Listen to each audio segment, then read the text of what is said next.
Welcome to the Forever Better Academy podcast, where you will be given the principles, tools, and techniques to reach the next stage on your journey of self-mastery. Who could you become? I'm your host, Wade Vincent. What's love got to do with it? In the immortal words of the great Tina Turner, it has everything to do with it. So for those of you, this is your first time here, thank you for joining the Forever Better Academy podcast. My name is Wade Vincent, and I will talk through the tools, techniques, and principles that have helped me along my journey to become a better version of myself in the hopes that it will do the same for you. Okay, so today, what I wanted to go through is if you love... Okay, I should probably get that right before we go ahead. Do what you love and you'll love what you do. All right, so that's what I mean. Love has everything to do with this. Now, what do I mean? What am I talking about? Okay, sometimes it feels like one of those cliche things, to talk about love, and it's so important. We all hear it all the time, and sometimes because of that, we start to really forget about the importance and the value behind loving what you do. And many of us, I know I have for a long time, felt those pressures in dead end jobs and doing things that didn't align with my soul and purpose and something that put my soul on fire and made me feel that I was valuable to society. And I feel like a huge shift and a great transition can occur the more people that find that freedom and that joy and the love in what they do. It creates a positive flow-on effect that sends that love around the world, right? So as many of you are probably already aware, especially if you're someone who listens to the podcast regularly, I drove trucks for many years because I was pursuing a career in hip-hop music and I needed a day job to feed my family. So I had the sort of two sides of the coin. I had the ambition to become a famous musician, celebrity, rapper, I don't know, whatever you want to call it. That was what I was passionate about. That was the love. And then on the other side of it, I had the day job driving trucks that I did as a means to an end and couldn't care less, to be honest. I knew I needed a job. I didn't get up in the morning at 5 o'clock and start driving trucks to be excited and enjoy it. And for those of you that do, power to you. There's a job for everybody and everyone has a purpose. So the love that came from the music that I was creating, ever since I was a little boy, whenever I felt disjointed or unsure, uncertain or scared, I would go off on my own and make up song lyrics and sing to myself. So I would process what I was feeling or experiencing by making up songs on the go, on the fly, just to vent, to express myself. It's how I helped process and understood and managed, what I was going through and what I was feeling. Raised by a single mother with one sister, so very much immersed in connection with my feminine self, if you will. So very attuned to that life because I didn't really have many male role models around, so I was very focused on feeling, right? So I was just there was so much joy and purpose and passion around music that I wanted, and if you speak to any artist, any true artist or musician, I believe they will give you the same answer, that they want to unite people and bring people together through music and that connectivity and that joy and that sharing, right? It's something that the universal language, right? You can talk about mathematics being the universal language, but I'd even argue the point that it's music, because it doesn't matter where you come from or where you're going or who you are. Everyone, when you hear that music, there's something for you. there's something for everyone, right? So my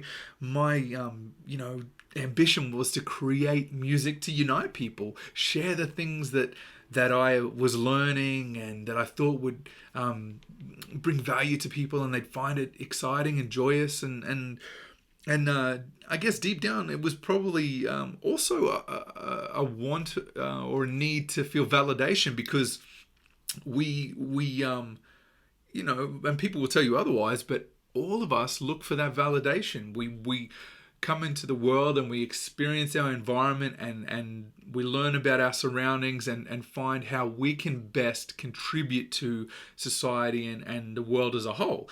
And part of that is that validation that what you do is worthwhile or valued, or you feel good about it and people appreciate it, right? That's a normal thing. So I had that need. I wanted to give to people through music, and at the same time, you could say selfishly, I guess, I don't know, just wanted to feel validated in that I was doing something good, right? So it was probably, I'd say, a good at least 15 years, maybe. Yeah, I'd say about 15 years that I pursued music, and I was committed to the task, right? So I was all in. There was no other way. That's why I just had a job driving trucks. I didn't think through a career, because I didn't need a plan B. I knew what I was doing. I knew where I was going, and I was certain of it, and I knew to do the work, right? I just knew what I had to do, and that's what it was going to be. And I spent a great deal of every waking moment that I had free working on it, writing songs, creating music, mixing songs, studying the craft, learning about rhyme patterns, language structures. Like I geeked out. It's still, even to this day, like I no longer had pursue a career in music. I had to make that call that things need to change, and I'll get into that a little bit further in the conversation. But it's still something. It ignites me. I love it. It's a piece of me, right? You can't spend 15 years doing something and expect it not to be ingrained in your DNA, right? And the person you become.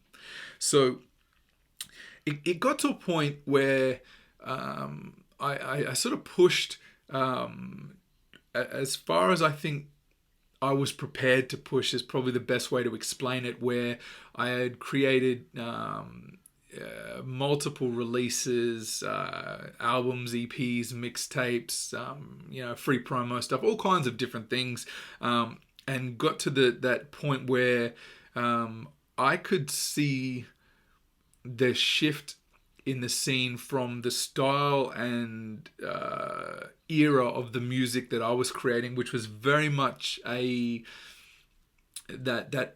I guess what you'd call the golden era hip hop, that traditional sort of boom bap sound, that real 90s sort of early 2000s kind of sound. And Australia is a little behind the trends in most things. It's kind of normal here. Like, we're a little behind America in the way things are trending or received. So I started to see that it was shifting, and I'm 38 years old now, and I could see the change from the style, and also the sort of is it passing down of the guard, I think is the saying. I'm not sure if that's correct. But basically it was from the people that had been doing it, was moving into that younger generation with a different style, a different sound, and a different audience that had a different desire of what they wanted to listen to, right? So it came to that point where I made that conscious decision that it's time to sort of step out. I need to change. I need to do something different. I need to reassess. I need to figure out what the next chapter of my journey holds, right? So music just wasn't working, right? And I needed a day job, and as I said, I was driving trucks. I had the side that I loved being music, and the side that I didn't love being, labor work, driving trucks, menial tasks, repetitive things that don't really give you any sense of you're contributing in any significant or meaningful way. So, and that's not to say that every job is important, but for me personally, I knew there was something different that I needed to do. I wasn't going to change the world. When I'm over here trying to create music that unites people, I'm not going to unite people by delivering boxes. You feel me? So I had to go through a lot of soul searching and sort of deep dive into understanding this piece of my life, that the love and my calling, what I felt was what I was here to do, was it felt like slipping away. My identity, everything that I worked on for those 15 years to mold myself into this person and this career path and the trajectory of my life, took a massive left turn, right? And it takes a lot to sort of feel like all of that's gone. It's removed. You don't have any sense of direction or purpose. Then, and it's a weird feeling, right? And then as I dove deep in and sort of did that soul searching, I realized that music isn't that single vehicle. It's not the only vehicle that I could use to unite people and bring people together and make a difference and bring joy to others. So once I had that realization, and I knew that from there, that the thing that what it was that I really loved was the outcome, bringing people together. The music was the vehicle, the driver to get that outcome that gave me a sense of purpose and a joy and fulfillment in my life. So as soon as I realized that, then I knew, okay, cool, I can still do this. I still have that thing that I love, and I need to figure out, how do I do it in a new way? How do I take what I've learned, the skill set, and sort of bring those lessons and those abilities and talents and experiences across into a new way to fulfill that deeper purpose and meaning and joy that I know is the thing that's gonna make my life feel worthwhile, right? So I basically I realized it's not so much just the music that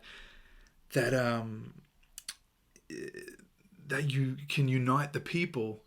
It's through common goals, right? So I understood that I can take, even like, this is what I'm doing right now, right, on the podcast with Forever Better Academy. I have that love, that joy, that just this energy behind what I'm trying to do here, because I know that it can unite people that have, the same kind of goals and ambitions and the same struggles, the same sort of problems and journey that I have, that might need something that I can offer and make an impact and change their lives. So it's the same thing, it's just a different vehicle, right? It's just a little shift. And then from there, I knew, okay, well, if you do what you love what you do. So it doesn't ever feel like, it doesn't feel like work. It doesn't feel like a chore. The harder you work with the thing that you love and the energy and effort you put into it, it makes you more energized. It's almost counterintuitive, because you feel like, after a long day at work in a job that you hate, or isn't, nourishing your soul, you feel burnt out because you're emotionally drained, you're physically drained, you're cognitively drained. It's just, it takes a toll on your soul, right? So understanding that I could still shift and pivot and do what my intention was originally with music in a whole new way. I had to step back to the drawing board and figure out, okay, well, what do I need to do? I had to start from scratch. How do I learn these things? How do I address people in a whole new way that I'm not familiar with? Will this be the same thing? Am I going to go through this and it doesn't resonate with people, or things change?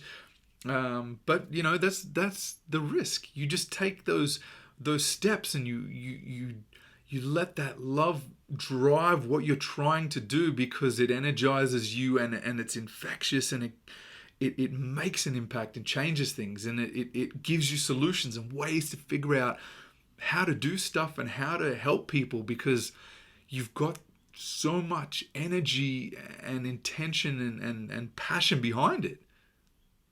They say if you love what you do, you'll never work a day in your life. Absolutely, that's true. I could spend, every waking moment preparing, the podcast, writing the articles, sharing videos, creating content, creating online learning courses, just sharing and building with like-minded people. It's wonderful. It's how can I not be happy with that, right? It's a nice thing to do. It feels good to me, so I keep doing it, right? So starting over felt like one of the hardest things, to figure out, and just when you spend a long time mastering a craft or an approach, you can't let that dishearten you if that's not the right approach. A big piece of it is really listening to the market, to understanding, asking people, what do they need? What help do you need? How do you need the help? One of my mentors taught me, it's not about the selling process, it's about the buying process. You can shove the idea or the concept into someone's face. It doesn't mean it holds any value for them. You need to listen, You take on board what the person or what the people, what the audience, what they are after, what they're looking for, what they're asking you for. And if you have what they're asking for, give it to them. It's easy to take that shift, because if the love's behind it and the intention and what you're trying to do stays aligned with the actual journey, what the what's the word I'm looking for? It'd be good if these were interactive and you guys could yell at me and then throw the words to me and help me prepare this before it goes out, So, but yeah, I guess the what I'm getting at is the real I guess achievement or outcome that came from all of this was I learned to pivot. I didn't give up. When I thought everything that was the joy and love in my life and my life's work being music and creating albums and just so immersed in it, when that disappears, and if you don't want to lose the meaning and purpose in your life because the vehicle changes, right? It's important. You can't forget why you're doing it in the first place. And if you can narrow that down and distill it and understand why you do what you do and what it is that you love about what you do, you will always be able to be dynamic and fluid and change and shift in a way that allows you to keep aligned with that love and purpose that holds in your heart. And it's all wonderful from there. When you have that, there's always solutions. You can find a way. Love is the answer. It is. It really is. I'm sorry if it's super cliche, but it's cliche for a reason. So I think too, almost like the sense of joy and love that comes from, being able to continue to give love, it just creates more. It's like that thing, if you, almost like karma, you give and you will receive, right? So it's so important to remember, if you give, you don't lose. The more you give, the more you get, like you don't, if you give away all the love in your heart, I promise you, you won't be unloved. You won't be, empty or feeling lifeless or sort of distraught and just searching for purpose. Give it, give it, give it, give it. It comes back tenfold. I promise you. So this really helped me to stay aligned with what I loved, and understanding and learning its growth. Going through the process of realizing it didn't need to be music at all, and it wasn't necessarily the music that was the love. It was the connection with you.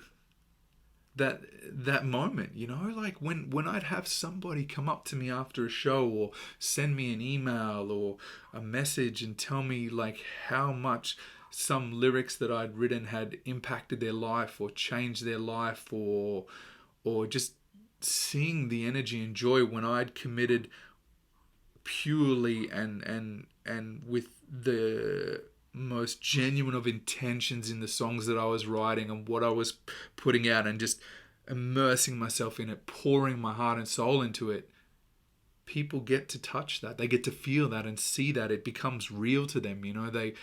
They can see through it. If you're pretentious, or you put a fakeness, or it's a facade and it's just a scam, you're trying to do something for ill-gotten gains, people know. They can feel it. They understand. They have instinct just like you do. So the more you connect with what you're doing, the greater the reach, and the quicker it actually gets out and spreads, because that everyone wants love.